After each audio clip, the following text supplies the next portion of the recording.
Hi.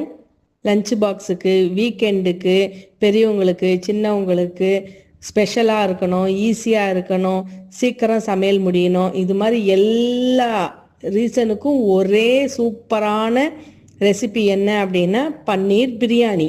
இன்னைக்கு எப்படி பன்னீர் பிரியாணி பண்ணுறதுன்னு பார்க்கலாம் வாங்க. இது ஒன் பார்ட் ரெசிபி, அதனால் குக்கர்லேயே கொஞ்சமாக நெய்யும் எண்ணெயும் விட்டு பட்டை, லவங்கம், கிராம்பு, ஏலக்காய் எல்லாம் போட்டு 2 பச்சை மிளகா, நல்லா நீளமாக வெட்டி வச்சிருக்கிற வெங்காயத்தையும் போட்டு நல்லா வதக்கிடலாம். இப்போ வெங்காயம் கொஞ்சம் லைட்டாக வதங்கினதுக்கப்புறம் நீளமாக வெட்டி இருக்கிற தக்காளி போட்டு இதோட மஞ்சத்தூள், மிளகாத்தூள், கரம் மசாலா தூள் 3மே போட்டு நல்லா கலந்துடலாம்.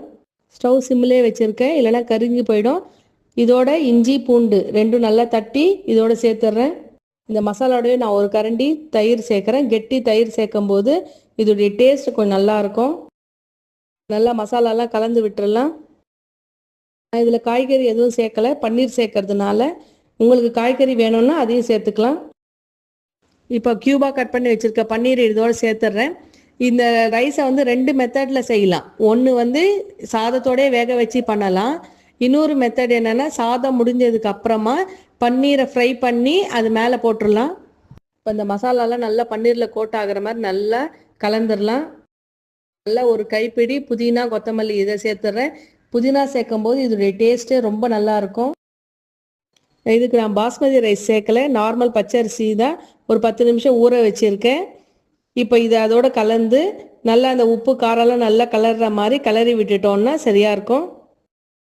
ப்ரோட்டீனும் கால்சியமும் இருக்கிற ஒரு சூப்பரான இம்யூனிட்டி பூஸ்டர் இருக்கிறது பன்னீர். இது நிறைய யூஸ் பண்ணலாம், குழந்தைங்கள்லேருந்து பெரியவங்க வரைக்கும். இது டைஜஷன் ப்ராப்ளம்லாம் ஒன்றும் வராது. கண்டிப்பாக தாராளமாக யூஸ் பண்ணலாம். 1 டம்ளர் அரிசி எடுத்திருக்கேன், அதுக்கு 3 டம்ளர் தண்ணி ஊற்றிடலாம். இது நல்லா கலந்து விட்டு ஒரு கொதி வரட்டும். இப்போ கடையில் பன்னீரை வாங்கி நம்ம யூஸ் பண்ணும்போது பாதி யூஸ் பண்ணுறோம், மீதி பாதியை எப்படி ஸ்டோர் பண்ணுறது அப்படின்னா ஒரு பாக்ஸில் கொஞ்சமாக தண்ணி விட்டு அதில் பன்னீரை உள்ளே வச்சு மூடி ஃப்ரீசரில் வச்சுட்டோம் அப்படின்னா 15 நாள் ஆனாலும் ட்ரை ஆகாது, கெடாது. இப்போ உப்பு போட்டு குக்கரை மூடி 2 விசில் வச்சிடலாம். ஸ்டீம் போன உடனே குக்கரை ஓப்பன் பண்ணுறோம். கம வாசனையோட பொலன்னு உதிரியாக சூப்பராக இருக்குது. ஒரு லீவ் நாளில் இல்லைனா லஞ்ச் பாக்ஸில் கொஞ்சம் ஸ்பெஷலாக கொடுக்கணுன்னா இது ஒரு நல்ல ரெசிபி. இதுக்கு அட்டகாசமான சைட் டிஷ்ஷு ஆனியன் ராய்த்தா.